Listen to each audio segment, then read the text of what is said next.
Hello.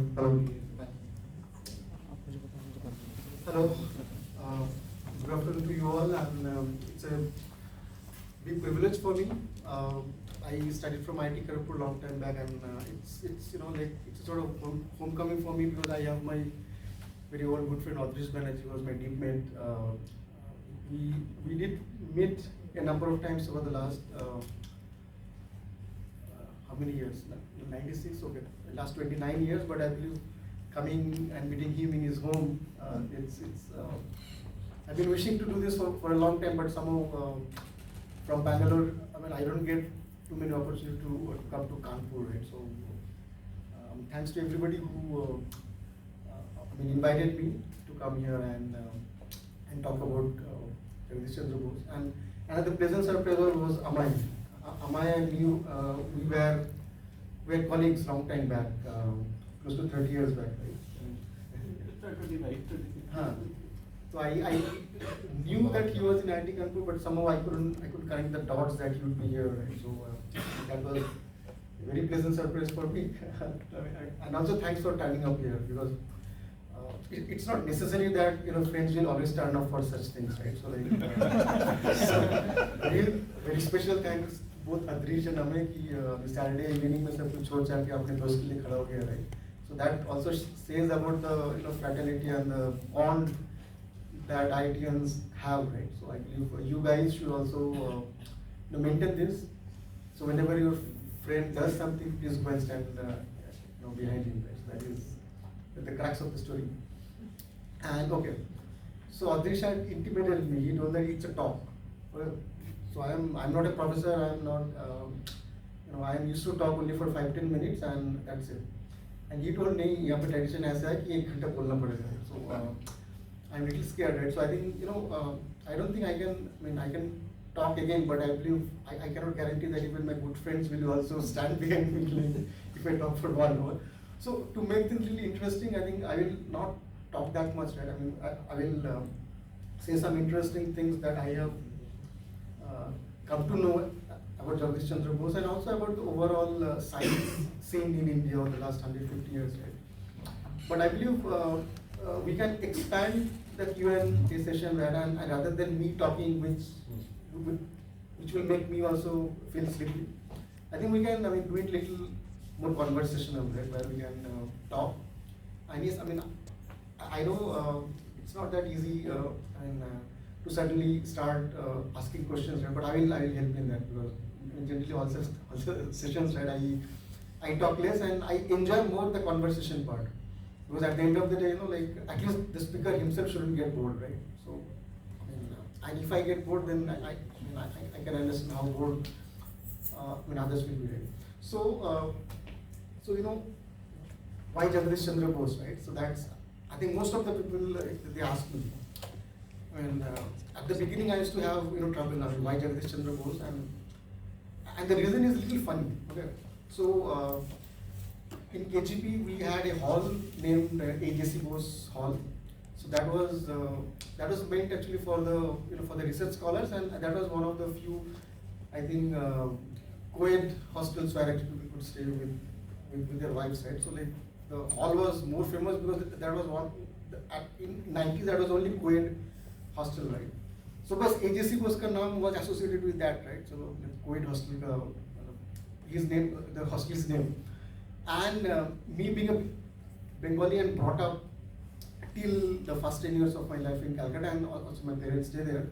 So there's a big road named AJC Bose Road, right? So a lot of people who go to Calcutta, they do shopping and all this thing, right? So AJC Bose Road, AJC Bose name got relegated to some halls and some roads, right? Even for Bengali also.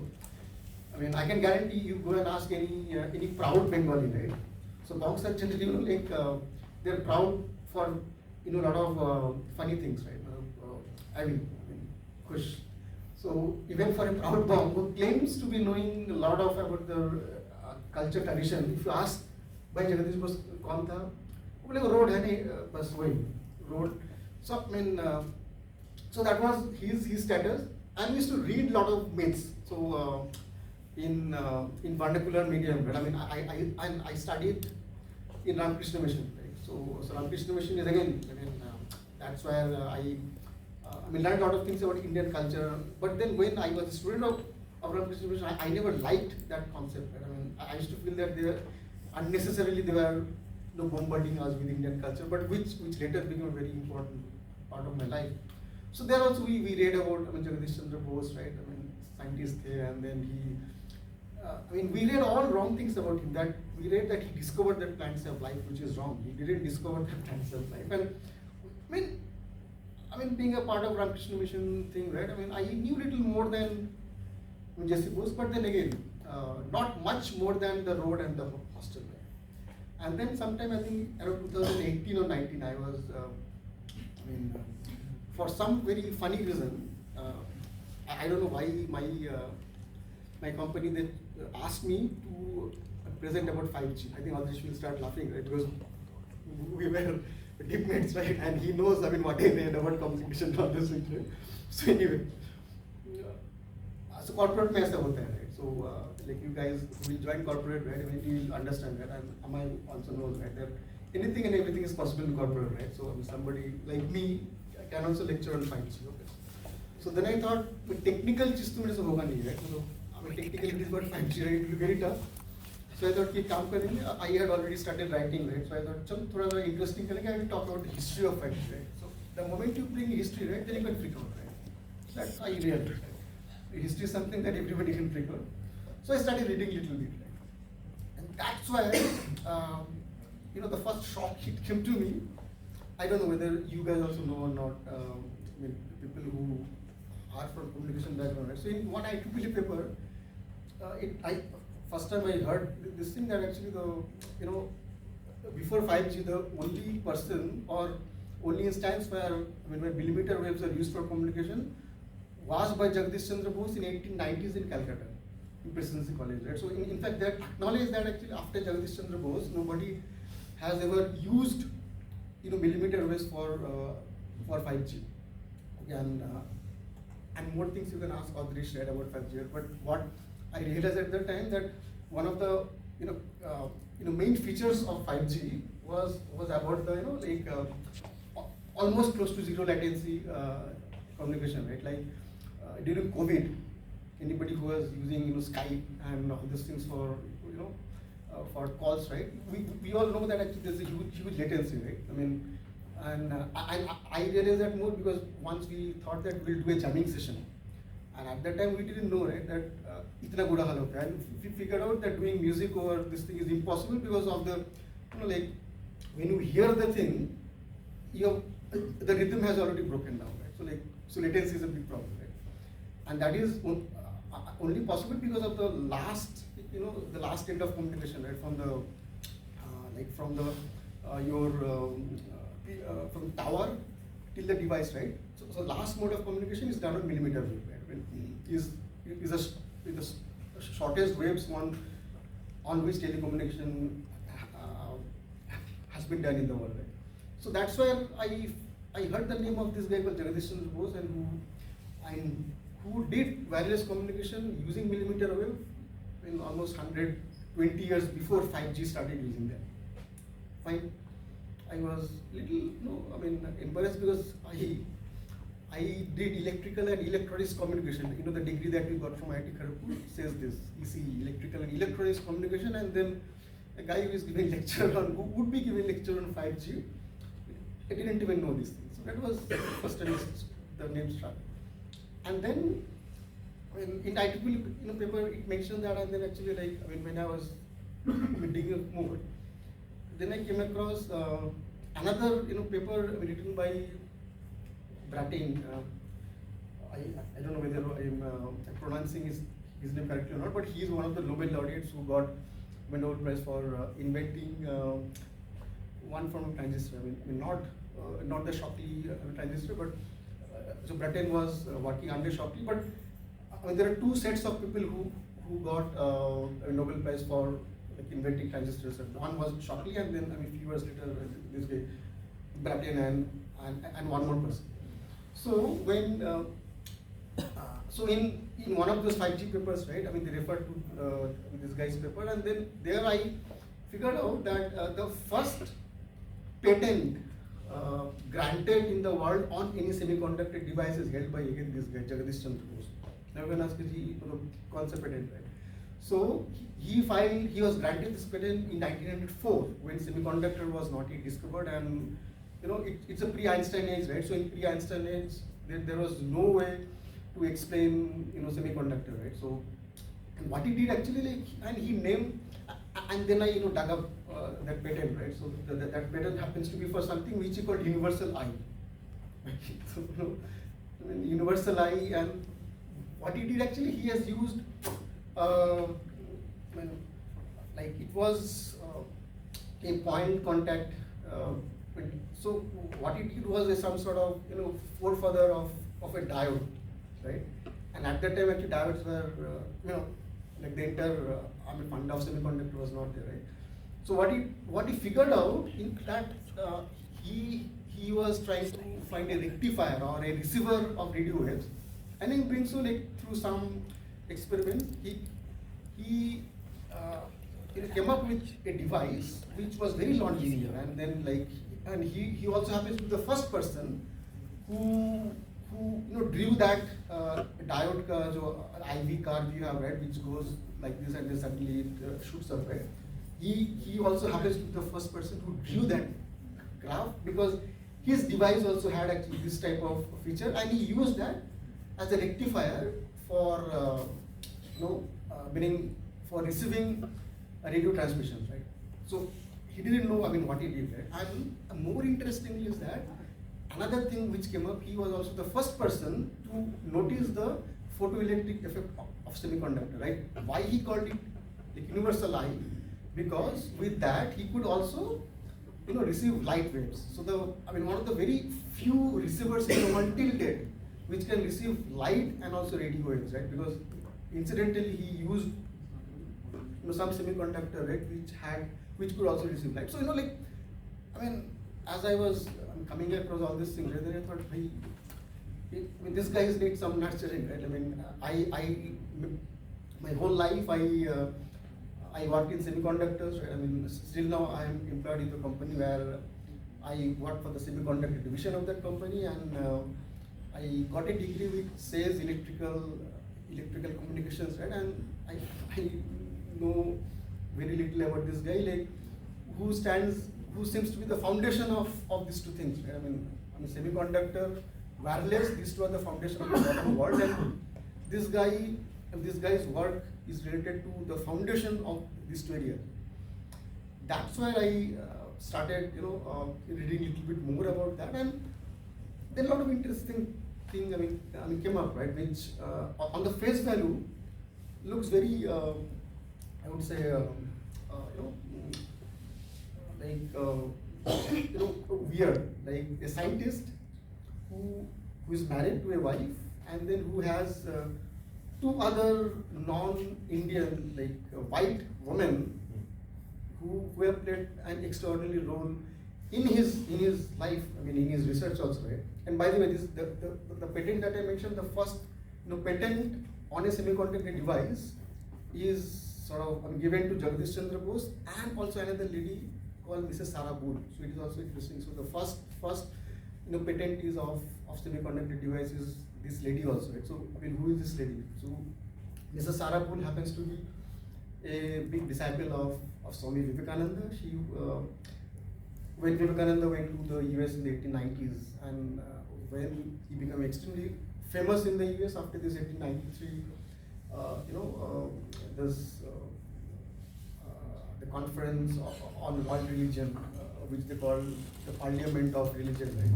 Where he gave this famous speech, like my brothers and sisters of America, right? So after that he became extremely popular, and a lot of American ladies, right, many widows and also many not widows, right? They become extremely fascinated by not only Vivekananda but also about Indian culture. And Mrs. Sarah Boole, she was not only fascinated by this, she came to India, and then actually rest of the life she dedicated to Vivekananda's work and also to promoting Indian culture in the West. And he made a lot of donations, like Belur Math, the headquarters of Ramakrishna Mission was, the land was acquired with the money that like Mrs. Sarabul donated to Ramakrishna Mission. And also the first building where Ramakrishna Mission started in Belur was also a building which was bought by her money, and the first resident of Belur was not the monks. The first resident of Belur happens to be Mrs. Sarabul and two more ladies, one of them I will talk about. So again, when I find a patent in the name of Jagdish Chandra Bose and another lady who happens to be a disciple of Swami Vivekananda. That's how the network is becoming more complicated, and that's why the my interest and also I'm getting more and more intrigued.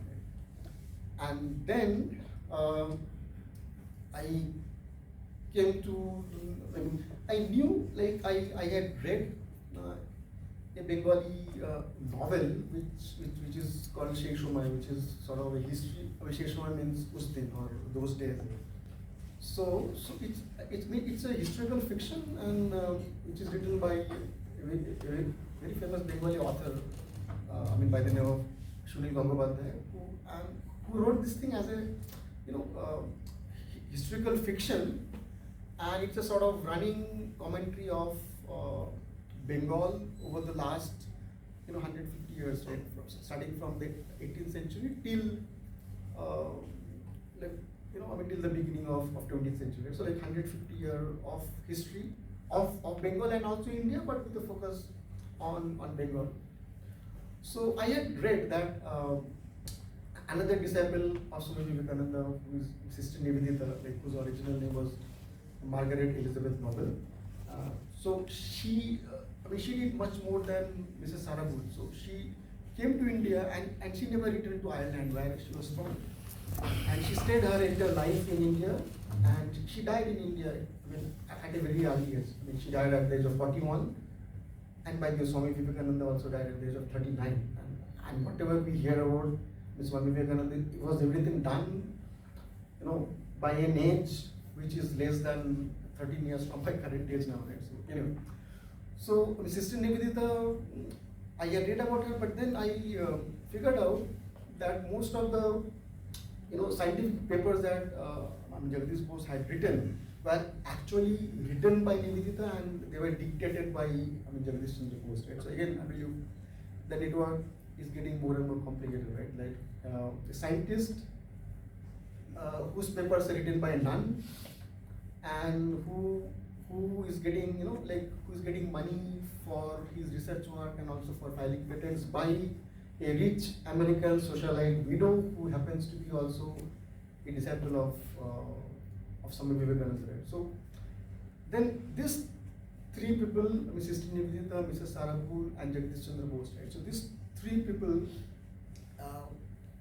I got interested about, and then I started reading about them, and that's where I figured out that there are many facets of his life, right, which I believe people from this century or our generation needs to know.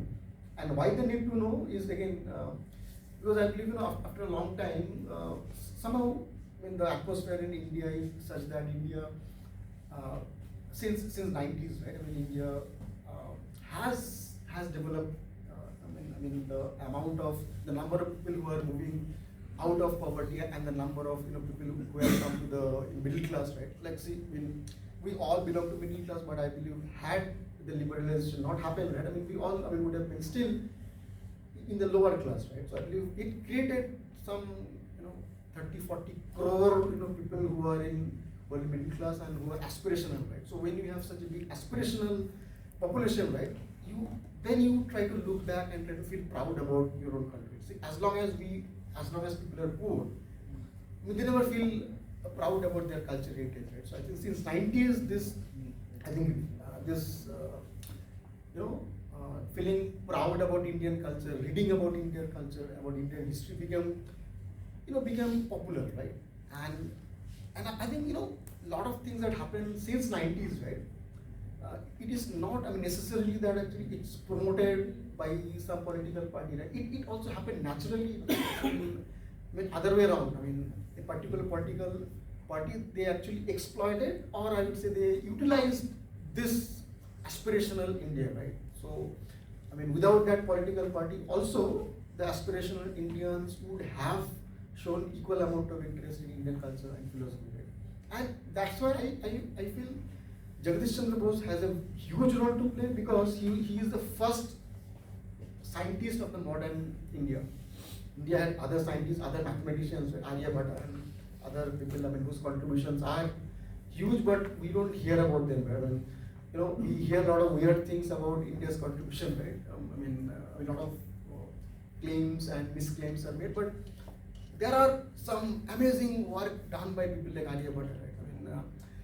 And again, in the same line, the first Indian scientists where science education was not even part of Indian curriculum. I mean, I didn't know that higher studies in science was not allowed, because of the very simple reason, like the British thought that law, engineering, medical, these things are fine because they help to run their administration. Correct. So if you see whatever British has done for us, right, they are just done to help them. So law, medical and engineering colleges, if you find, they built the first engineering college in UK. Then they, around 1850s, they have already made law colleges, medical colleges and engineering colleges, right? But no science colleges. Even higher studies in science was not even allowed till 1890s. And science, Indian science professor was also not allowed. Jagdish Chandra Bose was the first Indian science professor, like, who was not a white. And at the same time, he was the first Indian who had a profession in science. Correct? So everybody, we are here, right, because we are all students of science, and I believe it's possible now to think a profession in science which was not just 120 years back, right? In 1890s, right? I mean, in late 1880s, right, when Jagdish Chandra Bose became the science professor, right? He was the first Indian to make a profession out of science. Right? And the most important thing, which I believe, we hear about Atmanirbhar Bharat and all this nowadays, right? And we have realized now that, unless India develops our own technology and the Atmanirbhar Bharat or this self-sufficiency or self-reliance, it is not a jignoism, right? I mean, it is not about just chest thumping and claiming, right, what we were in the past, right? It's all about what we should do, right, and what we will do in future. And one of the major things is actually scientific innovations, right? When any big economy, right, whether it's Europe or America, if you see, actually they become successful only because they were also masters in science and technology, and they had made immense innovations over 100 years, right? So at a time when most other people in India was thinking only about freedom, right? Because at that time everybody thought that bas एक बार आज़ादी मिल गई तो सब खत्म. But that was a little bit nonsensical, right? Because a lot of countries who only thought about political freedom, they are free now, but actually, what is freedom, right? I mean, if your people cannot have daily food, if your people don't have health and education, right, that freedom has no meaning, right? He, along with Tagore and also a few other people, right, like, and also Swami, also Vivekananda himself, right? So I will just a good anecdote. So in 1901, I believe, either 1901 or 2, I think, 1901. So the Congress session was happening in Calcutta, and Vivekananda was still alive. He expired in 1902 in July. So this was happening 1901 in December, and he was very sick, and but he was extremely popular. He was like, I think at that time, I mean, some of the reports that I have read, I mean, the most popular Indian in 1890s and the first decade of 1900 was Swami Vivekananda. Right? So he was extremely popular, and anybody who came to Calcutta had to meet him. Even Mahatma Gandhi, he attended that that session of Congress, right? And one of the major reasons that he had traveled to Calcutta was to meet Vivekananda, which unfortunately he couldn't meet. because Vivekananda was not keeping well. So everybody used to come to meet him. Gokhale, Tilak, everybody. Right? At that time, Vivekananda was so popular, right, that if he had just gone out and told, "Bhai, tum log aa jao," and and you join this party, right, almost everybody would have come, and everybody knew that, so they came and approached him, right. You please ask people, to join this independence movement, right. But he told that, if I want or if you want, you can get freedom in just political freedom, you can get in 10 years, right? But that is not I want, right? I want people to be self-sufficient and people to be free from within. And free from within is not about, British living. Right? It is about being self-reliant in everything, where education and science innovation plays a very big role. And see, that was sort of, you can say, amazing thought at that time. If unfree country where economy is declining, people are having drought, famine, all man-made famines, and people don't have proper education, health, and everybody thought that once the British goes, everything will be hunky-dory. But Vivekananda never thought like that. And Jagadish Bose again, he felt the self-reliance will come only from investing in science. Right? That's where he started teaching science, and he wanted people to be innovative, right? To have innovations, right? I think still, I was just talking to Adrish, right? And he told, I think IT Kanpur files around 100 patents in a year, which I think, and I asked him whether it's enough. And he told, no, it might not be. I think it's not. And if you see the number of patents that in India files, abysmal, right? Unthinkably low number of patents with a 1.5 billion population. Right?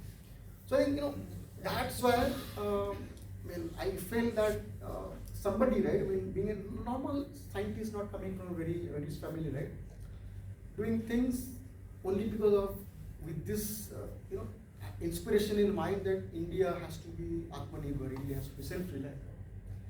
And then now coming to his achievements, right? I told, right, that this about the semiconductor device and all this thing. See, in fact, he had a functioning wireless system before Marconi, and this is true. IEEE has accepted that, has acknowledged that. So, in fact, a lot of people don't know that it was not only Jagadish Chandra Bose, but Nikola Tesla also had a functioning wireless, before Marconi. And in fact, Marconi and Tesla had a long-running, patent war. Which went to the Supreme Court of US, and in the 1940s, that was the first, patent war which had gone to the Supreme Court of US, and where the verdict was in favor of Tesla. So in 1940s itself, it was settled that Marconi didn't invent radio. So if the credit has to go, so Tesla is one of the inventors, and Jagadish Chandra Bose is also another. Okay, you cannot call Tesla as an inventor because a lot of people did number of things, right? So they were all, equal shareholder of the credit for realizing a functioning wireless, right? So now, how did Marconi manage this thing, right? So again, so this is, I'll tell a interesting story. We all heard about Titanic, right? Okay. So there are a lot of reasons, right, why Titanic couldn't be saved, right? So, you would have read a number of places, right? When Titanic was sinking, it didn't sink, just in a minute, right? So there were multiple ships which were close by, and Carpathia being one of the, in the movie we have seen, right? That after some time, the next morning, Carpathia, emerges from somewhere, right? But it was not only one ship; number of ships were there, and Titanic had wireless system set by Marconi. So by 1911, when the ship sank, most of the transatlantic or trans-Pacific ships had wireless communication system, right? And they did send out wireless, messages saying that the ship is sinking, but not a single ship, paid any heed to that. And the reason is very interesting, right? So Marconi company happens to have the second worst monopoly in the world after East India Company, and in front of which Google, Amazon, all these things are like like kids in diapers, right? And what type of monopoly they had, I will give some instance, right? So Marconi, his wireless system was quite bad. I mean, so that is one of the grand examples, right, where monopoly and just political power and muscle power can make a substandard product standardized for so many years, right, where other companies had better. And one of the biggest problems that Marconi had was that of tuning. He never came around, okay, tuning means what, like you transmit the signal, at a particular frequency and you receive only at that particular frequency, right? But he couldn't do that. So it was extremely easy to tap his signals, okay? So now, if you have this problem, right? So now there are two ways to solve the problem. One is you actually work on that and improve your system. And second option is little easier. You shut down all competition, right? So there is nobody who can eavesdrop in a signal, right? So the problem happens only if a competition eavesdrop into your signal and they use it, right? But if there is no competition, then it's safe, right? So he took the second approach, right? So he tried for a few years, but he could never improve. He could never till he was active, he could never have a properly tuned wireless system, right? And with a lot of money, like his mother's family, I don't know like how many whiskey and connoisseurs are here, but till now there is a very popular brand called Jameson. So Jameson whiskey is one of the top grade whiskeys in the world. I mean, so Marconi's mother's family used to own this thing. So his mother was Jameson, and his father was a very rich Italian landlord. Right? So he had a lot of money, and somehow he was able to shit the scare out of the British politicians, right? That he told that, see, now you have a huge empire, right? So the only way you can control the empire is with wireless, because otherwise it is not possible for you to manage from Canton to Canada, right? Which is sort of, they used to say that in the British Empire the sun never sets, right? Somehow he managed to convince them that actually if you don't have wireless, we will perish, and because military will, this military power can be controlled only through wireless. Otherwise, how will you even transmit a signal? How will you even transmit an instruction, right? Somehow he was successful in scaring the shit out of the British guys, and through a lot of corruption, right? He made sure that any competition is killed. Now, how is to kill the competition? That what even nowadays people do.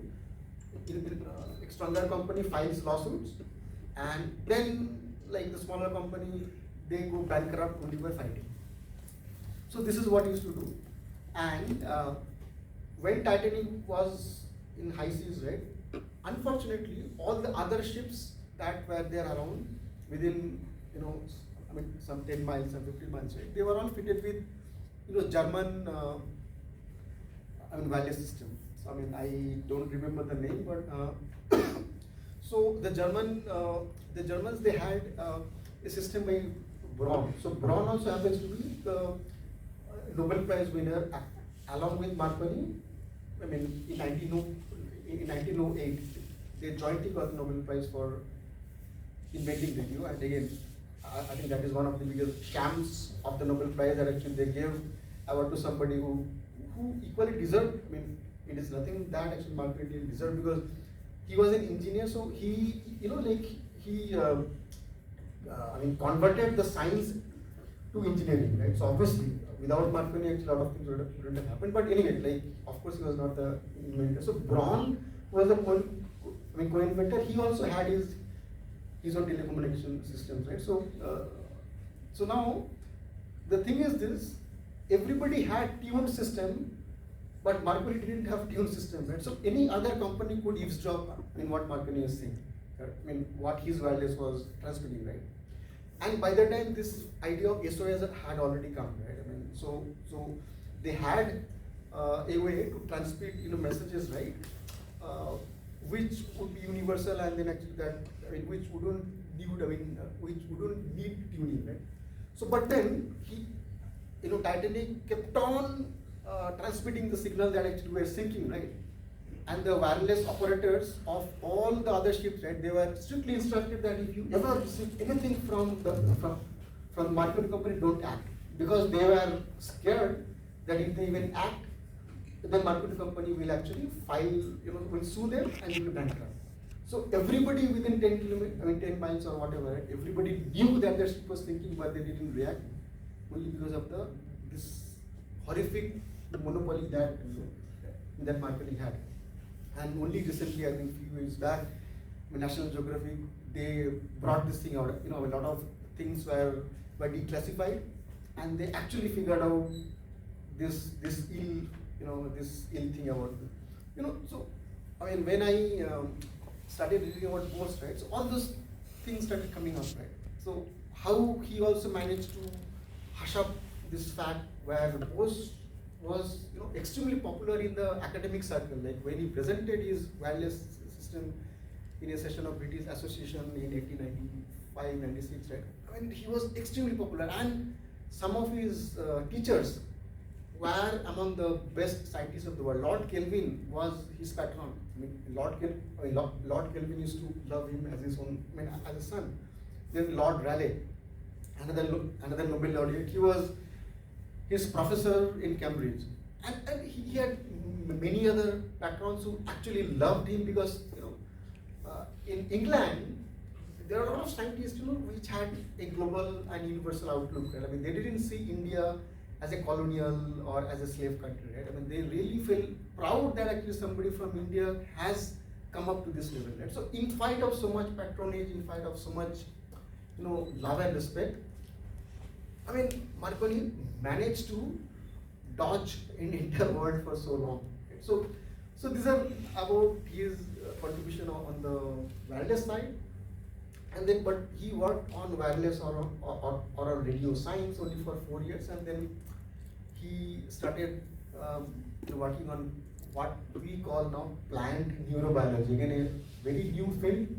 He was the first person to have said that plants also have something like a nervous system, and it is very close to how the nervous system works in living beings, where everything is done through the transmission of electricity. And so, I mean, during that time when he told this, right, I mean, he was brushed aside because people thought that another Indian mystic sense or some, I mean, weird random things, right? And so his research in plant physiobiology or this plant neurobiology was his nemesis. That's the reason for almost 100 years, right? He was vanished from the academic space because people thought that pagla gaya, right? Another Indian mystic, right, who is doing all random things, right? So that's the reason people forgot a lot of things that he had done. And only 1990s people have started realizing, and now plant neurobiology is a very niche area people are doing. And then again, after artificial intelligence started gaining people's imagination, right? So people realized that actually one of the first person, right, who actually talked about non-human intelligence was J.C. Bose, because he talked about plant intelligence. So artificial intelligence, anything that is non-human intelligence is generally clubbed as artificial intelligence, right? So plant cognition was also another very niche area which has now caught the attention of a lot of people, right? Again, same thing, like for any intelligence, right, you need only two things, right?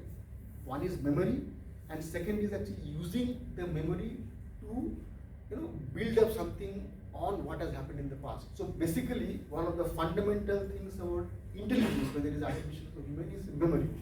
That plants also have memory, and he proved, through a lot of experiments, right?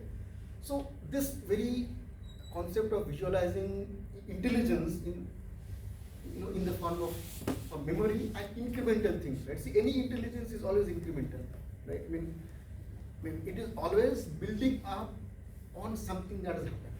Right. So I think that's all. So these are all some of the aspects, right, which fascinated me, and I felt as Indians, right, I mean, we need to resurrect this person, right, because he's the first in many ways. He might be the best in all the places. Like C.V. Raman might obviously he was a much better physicist than J.C. Bose. You have Vikram Sarabhai, you have Homi Bhabha, right? So India have produced many fascinating scientists, right? Many fascinating physiologists later, right? But then, as I told you, he's not the best in many of the things, but he was the first in many of the things, and it needs us to give him the credit where he deserves, and it's unfortunate that he is almost forgotten now. But thanks to these papers that I read about 5G, I think now a lot of people have started acknowledging the contribution of J.C. Bose. Right? So I think my book was again another humble effort to bring him to the public discourse, and that's all. And I feel myself being an electrical and maybe electronics and electrical communication engineer, then I should do my bit, my part in talking about the person whose work is the foundation of something that I made a career of, whether it is semiconductor or wireless.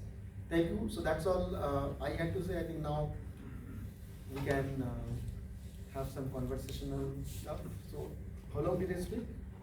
Oh, I mean, I spoke much more than what I intended to. So environment. And by the way, so I mean, one of the first lectures from IIT Kanpur which I listened, and I believe many, and which still happens to be I think the most popular lecture from IIT Kanpur was these two sessions by Swami Sarvapriyananda. So that, I mean, I believe that those two lectures are also responsible for his popularity, right? I mean, most of us and most of the people in the world who knows Swami Sarvapriyananda is mainly because of those two sessions where he did Who Am I? Right? I mean, he talked about this Mandukya Upanishad, right? Where it's a very simple thing. It happens to be the smallest Upanishad, and yes, I believe so. I mean, the legacy of these lectures in IIT Kanpur, it should have something, because otherwise I could speak for so long. To my convenient. Thank you.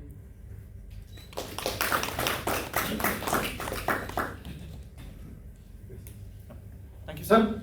Now we will be taking questions. Anyone? मैं थोड़ा सा बैठ जाता हूँ.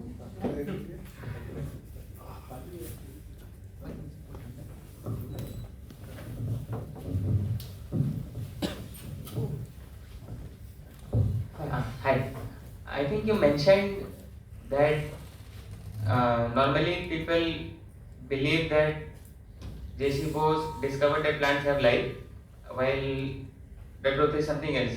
Like, could you please clarify? I didn't quite get. Okay, so what he discovered was that plants also have a nervous system similar to living organisms, and then he sort of the plant response, right? So now that you asked this question, right? So there's a very interesting anecdote, and then so I will give a little bit background, right? Because it has some very funny connotation. So I'm a Bong, right? And Bongs are hardcore non-vegetarian, right? I mean, so this concept of vegetarianism doesn't exist in Bengal, right? I mean, only after I went to Delhi in '96, in my first job, I realized that veg bhi log hote hain. There are people who are also vegetarian. So पहले I thought, भाई veg is subset of non-vegetarian. Non-veg में veg भी है, right? So that was my concept, right? So then there are, and then interestingly, right? I mean, So I moved to Bangalore pretty early, and then I had a Tam Bram friend. So I had in the past also, but somehow all my HP Tam Bram friends, right, they're so banglicized that I think the other Tam Bram guys would actually disown them. Right? But so I met the first unadulterated Tam Bram guys in Bangalore. So ऐसे बातों में तो मैं actually ऐसे when he heard that actually I am from Ramakrishna Mission, where his father also happened to be from Mylapore Ramakrishna Mission, Madras, right? So कुछ connection हो गया, right? And then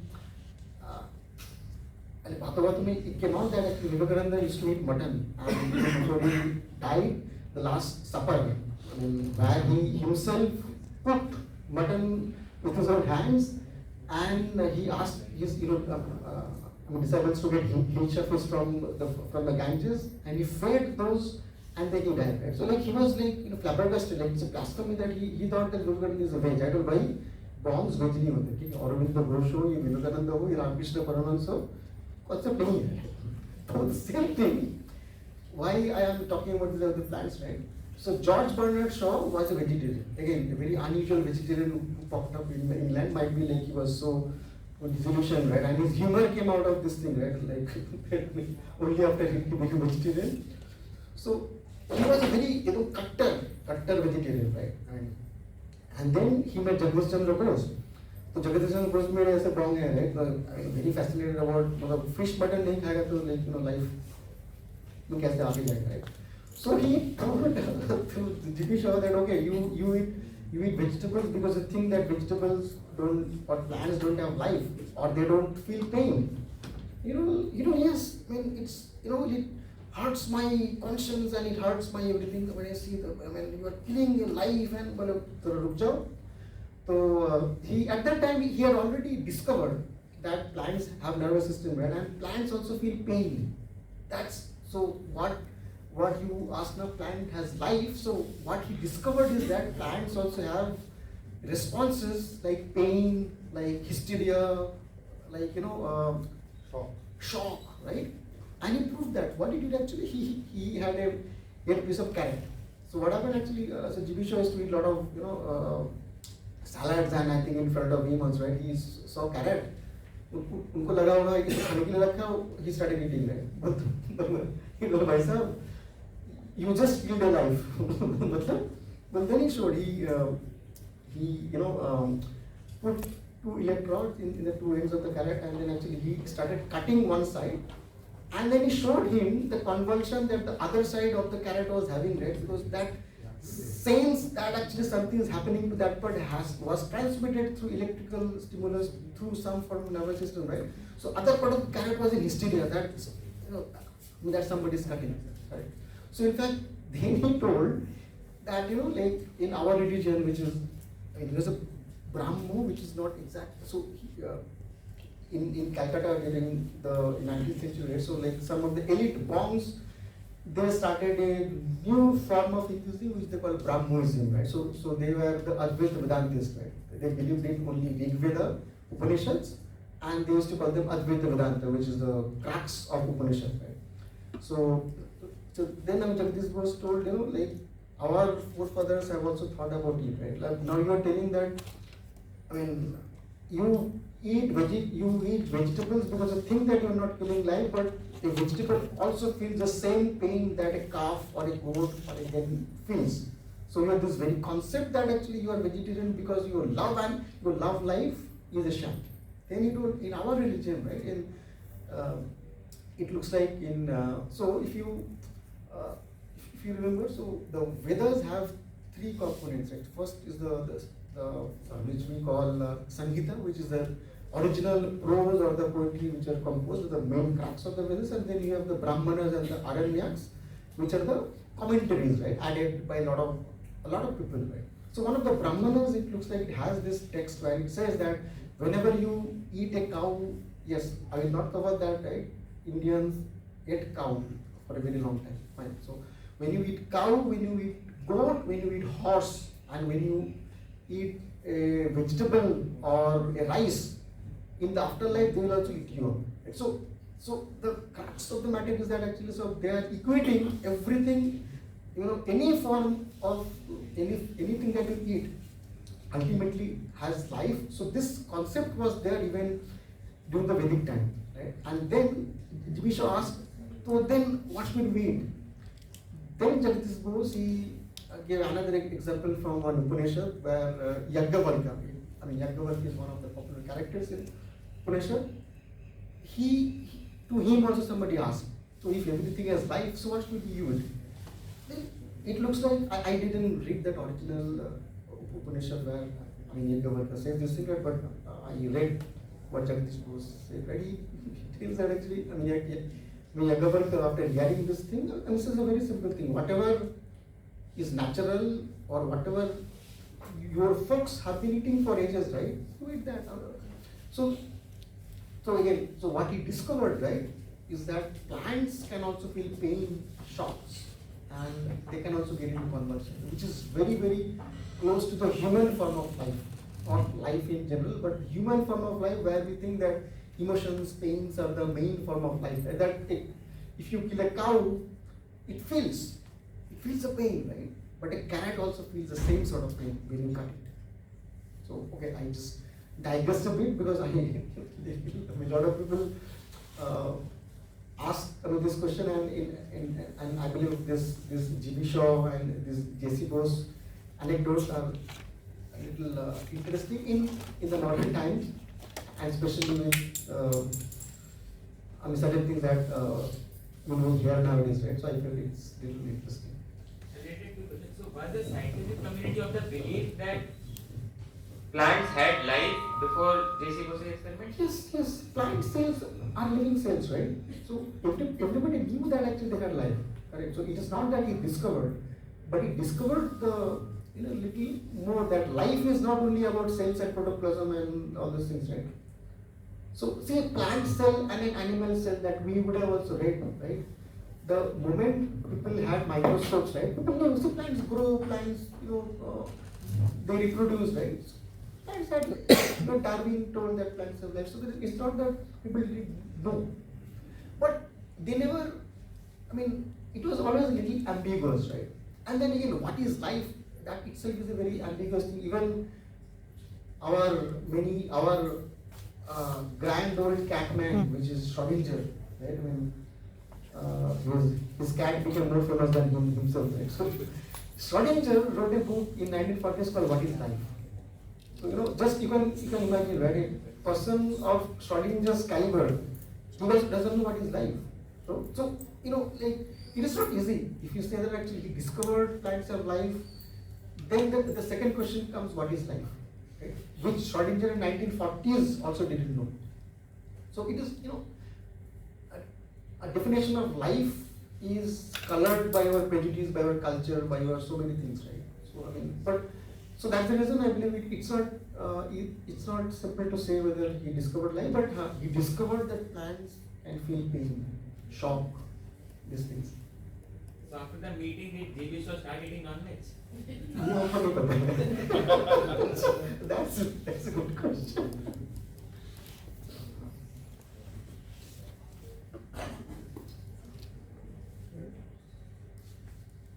Can you? Yes, please.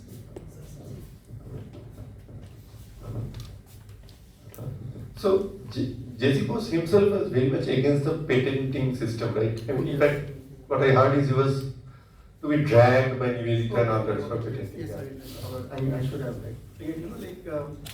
this is again, I believe, when you have, frames are not always good, and some. I'm not mind it. So, okay, see, the intention was very good, right?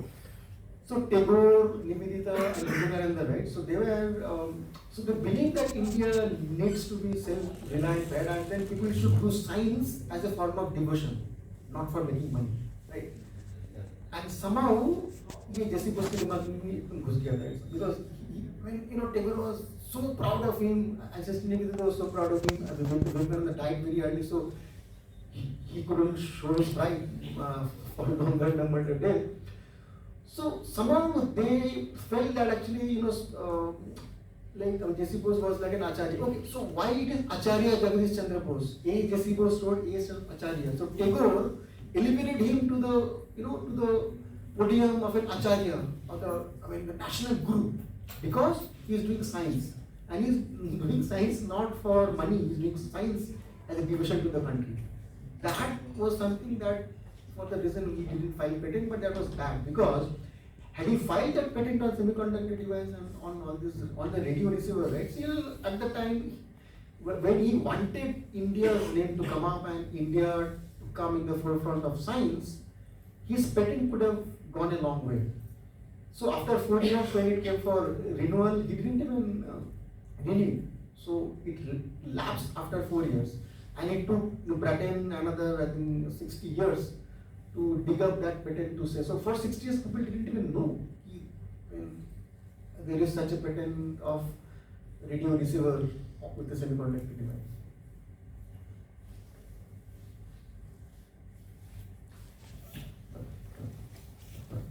Sir, I read a Bengali story called Palatak Tufan by J.C. Bose. Okay. And somewhere it was mentioned that it was one of the first science fiction. That is true. That is true.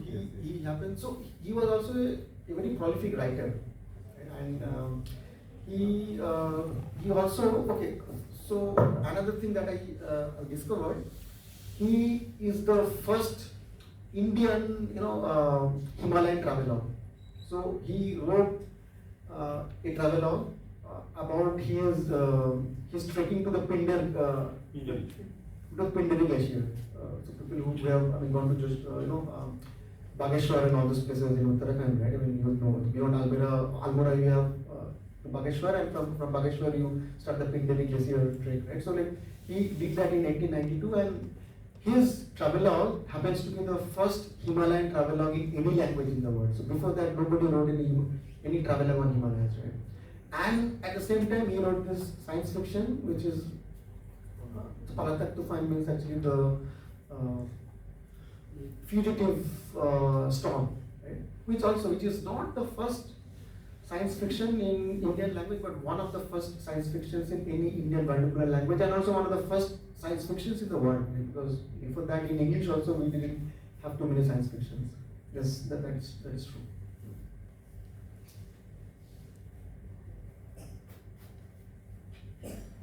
Do we have a details of like what made him change his field of research? Okay. So what happened, like as I told, right, he was extremely spiritual, and he read the Vedas and the Upanishads from very early age, right? So people who, like, if you have, you can go and refer to these lectures by Swami Sarvaprenananda, right? So in Advaita Vedanta, the concept is that the concept is that the crux of the concept is captured by this verse from the Rig Veda, which goes like this: Ekam Sat Vipra Bahuda Vadanti. Ekam Sat means only one exists. So Vipra means actually wise man, and Bahuda is Bahu, many, and Vadanti is say, right? And Hindi ka jo baatcheet wala baat comes from the same root vad. So it means actually only one exists, and the wise call it variously. So his fascination about electromagnetic waves is again, it came from Maxwell. So Maxwell, you would have read, Maxwell's equations, right? So Maxwell, he was the first person who told that electromagnetic waves, the light waves are also like electromagnetic waves, right? I mean, there is no difference between a light wave and electromagnetic waves, right? They are same. So, so J.C. Bose was, in his back of the mind, he had this thing that there has to be, a uniformity, right? I mean, in fact, Einstein and Jagadish Chandra Bose, they have met few times, but actually there is no record whether they discuss about this thing. But Einstein also had exactly the same thing. He believed that the gravitational waves, electromagnetic waves, and all the quantum, the gravitation, electromagnetism, and quantum physics, right? They all should boil down to something universal, right? Because he also believed that actually, the only philosophy or the only concept that can sustain everything is this thing that everything is one. And Jagdish Bose was, like in his research, every time he wanted to, generalize and then unite everything, right? So accidentally, right, he figured out about the pains and all this thing about plants, right? So it struck him, right, that the life that we see in human beings, life in the plants have to be the same, right?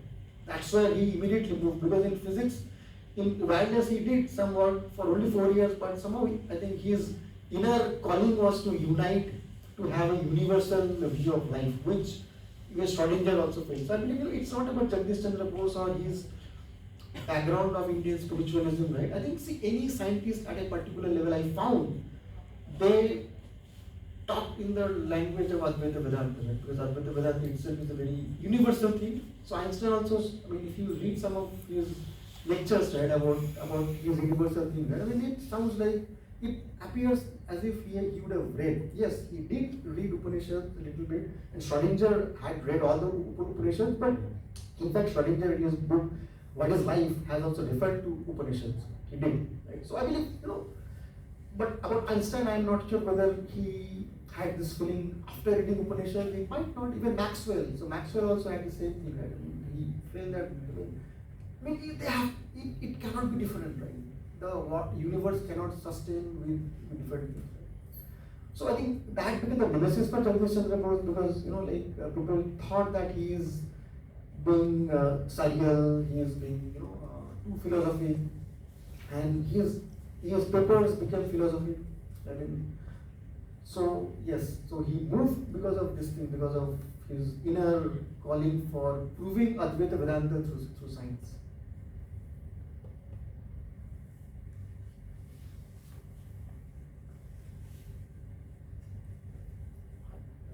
So there's one please. So I first start. Oh.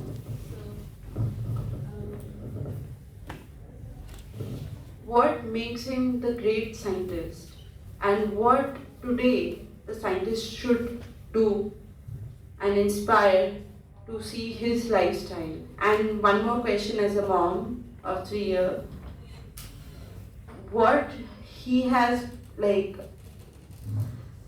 his childhood days, how he came up with so much of ideas. So I want to know more about his lifestyle. And so lifestyle, he had a very normal middle class life, but I believe the atmosphere that he was in, right? His father was an extremely nationalist guy. His father happens to be one of the earlier businessmen in Bengal, and very strongly rooted about the social responsibility. Right? So he started a lot of ventures which failed very badly, because he was more concerned with the well-being of the society for the country. Right? So I think Bose grew up with this thing, right?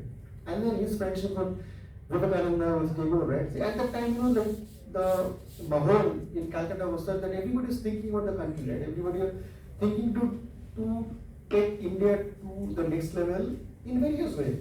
So Tagore wanted education to be, the crafts and sort of, he started talking about Miswadasi Samaj, right? Or independent, panchayat driven, self-reliant village systems, right? So all these thoughts were meant to make India self-reliant. And I think Jagdish Chandra Bose, in his very little way, he thought the science could be one of those things, right, which can make India great, make India self-reliant. So basically there are three foundations, right? One is cultural foundation, which Tagore took. One was the scientific foundation, which Jagdish Bose took, and one was a political foundation which Gandhi took, right? And if you see, all these three people were extremely, Advaita Vedantists in their outlook, and they were extremely inspired by Indian spiritualism, right?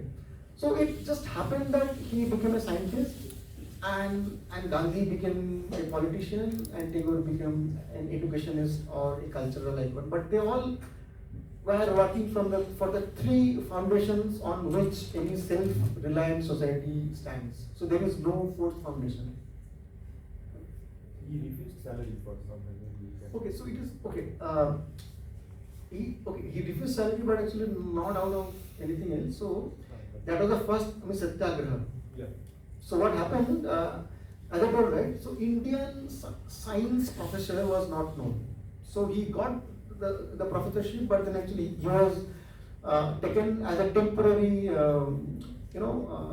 professor. So the appointment was temporary, and at that time the rule was that any Indian professor would get 2/3 of the salary of a white professor. I mean, whatever be the same qualification, same job, but salary of Indian would be 2/3 of the salary of the white. And if you have a temporary position, then you will get half. So he was offered 1/3 of the salary. He told, "Bhai, apne paas rakho paisa, humko nahi chahiye." For 2 years, little more than 2 years, he didn't take any salary. And then the education secretary, who was his antagonist, right? Sort of who was responsible for not giving him a permanent position, he became his fan. So that's what, so Gandhi also says, right, what is the crux of satyagraha? That, okay, satyagraha means actually agraha, or, your devotion or your reliance on satya, which is truth. And with non-violence, right, you have to win the heart of even your worst adversary. So crux of Gandhism is that you don't fight with your adversary, you win the heart of your adversary by your devotion for truth. Exactly the same thing Bose also did, right? I mean, he won over his worst adversary, and interestingly, that guy, his name was William Croft, who had hindered, like Jagadish Bose's appointment, he became his biggest patron. For the rest of the life, as long as Croft was there in India, Jagadish Bose's biggest patron was the same guy who gave him 1/3 salary. So yes, so he also happens to be the first satyagrahi without knowing Mahatma Gandhi. I think Mahatma Gandhi also never knew about this incident because he never spoke about it later. Only after 100 years later, and only after Mrs. Nivedita's letters were published in 1960s, people came to know about all those things. So Bose, in his life, he never talked about his his childhood or all these things. Right? It was only through Nivedita's letters, and also through some of the letters by Tagore, by Swami Vivekananda, and also a few other people, that things started coming up in the 60s and 70s. I think we have exceeded our time by thanks for bearing with me for so long, tolerating me, and a special thanks to Amaya and Rajesh for coming here. Thank you. Thank you so much, sir. Please give the speaker a big round of applause. The life and work of Acharya Jagdish Chandra Bose. All right, thank you. That's it for today. There will be a book stand outside. Please do take a book. इसको क्या करना है?